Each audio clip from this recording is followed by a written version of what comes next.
What are the first steps to making a documentary? So when making a documentary, you obviously want to know your subject matter or story that you want to tell. So you may have to do some, I guess, investigating or research on what it's about. And this just depends on, how big of a documentary maybe that you're going to make. For example, in this documentary that I worked on, Concussed: The American Dream, we basically, I guess, felt like we went to school. We had to learn what's causing CTE, chronic traumatic encephalopathy. And everybody thinks concussions. Well, it's not just the concussions, it's the subconcussive blows. Okay, and then what happens with CTE? There's tau proteins in the brain that end up in places that they're not supposed to be. And what happens when this happens? People become forgetful, violent, depressed. So it does these changes to somebody. So in that sense, when creating a documentary, we had to be aware of, the subject matter. And so when interviewing a player or an athlete, we had to know the type of questions to ask them, So it can start as simple as, how long have you played? Have you ever had any concussions? Do you remember any big hits that you can, notably bring up?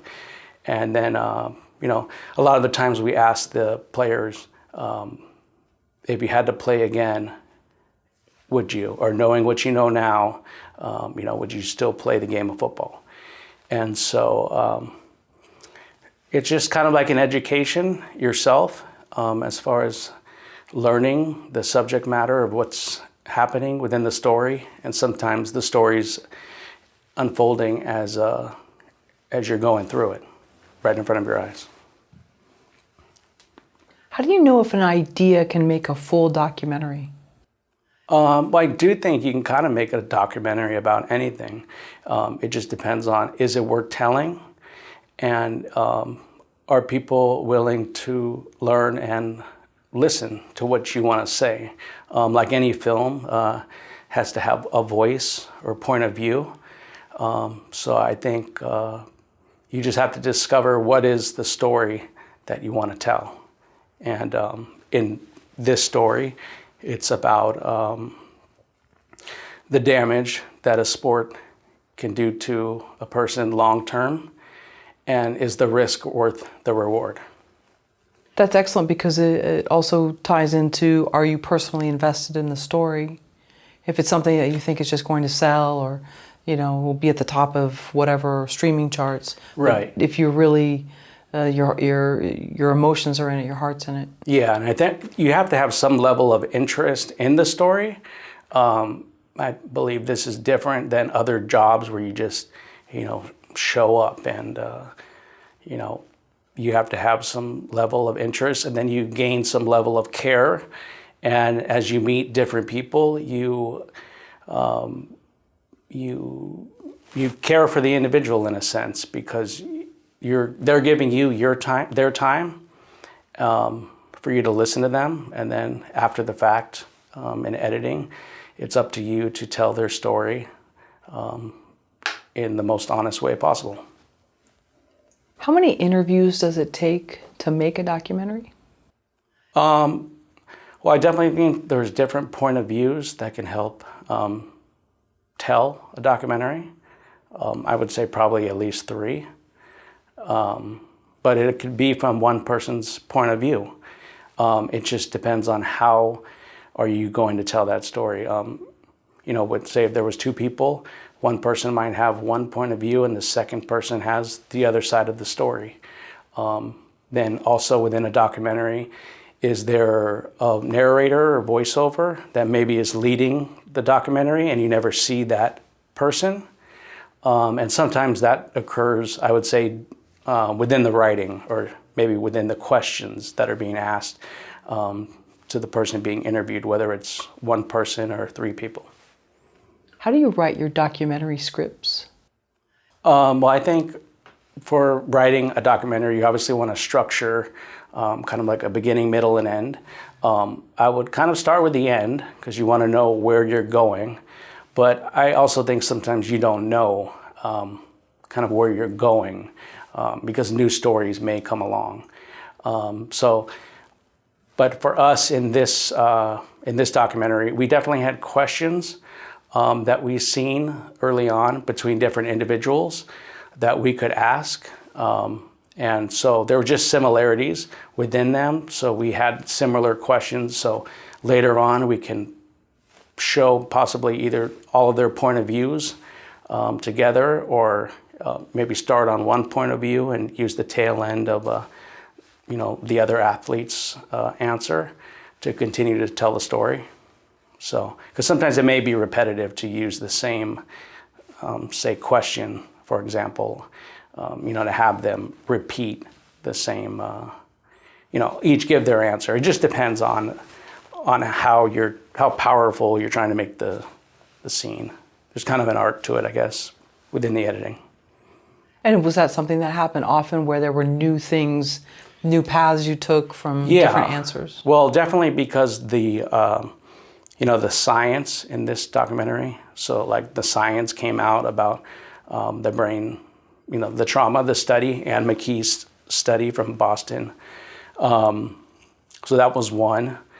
And then, not to bring up the dark side, but then the Aaron Hernandez story came out as well. So that was another topic kind of to include. Just another story of another athlete dealing with this in a more extreme way. He had a different, lived a different life. They don't all live, everybody has their own life. Everybody's an individual, but how they may react and what environment they may be in can change the way that their life ends up. If they live, somewhere totally different, maybe that could change the way the outcome of their life ends up. But that's life anyways. But, having a disease such as CTE, throws another, what's the saying? Another variable. Another variable, Yeah. Okay, right. Where do you get your images and B-roll?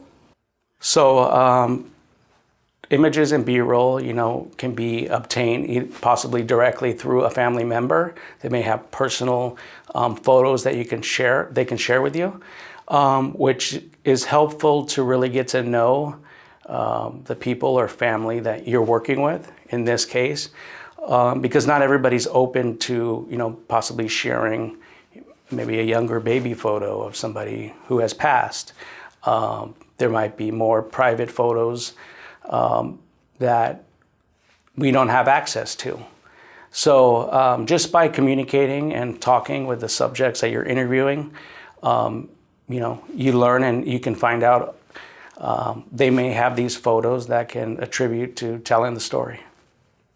Yeah, I thought it was powerful, the younger photos that you showed, and even just watching Tyler's mom, and then there's a picture behind her, and just brings you into that world. Right, yeah. Yeah, and they were very open with telling Tyler's story, and very helpful, and they've been through a lot. Yeah, it shows. What's the toughest part of working on a documentary?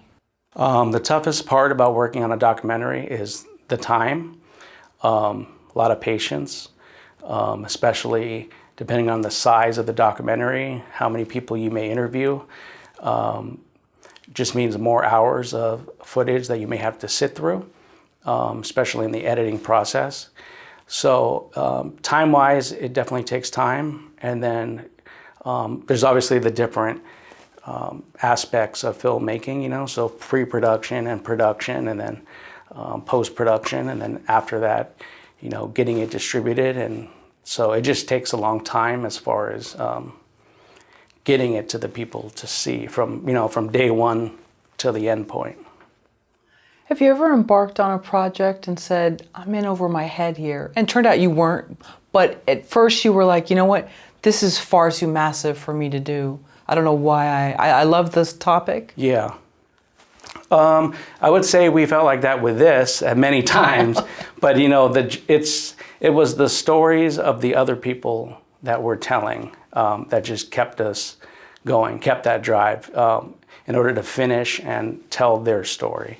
So although personally you may feel in over your head, you just have to continue and work towards the initial goal that you started with.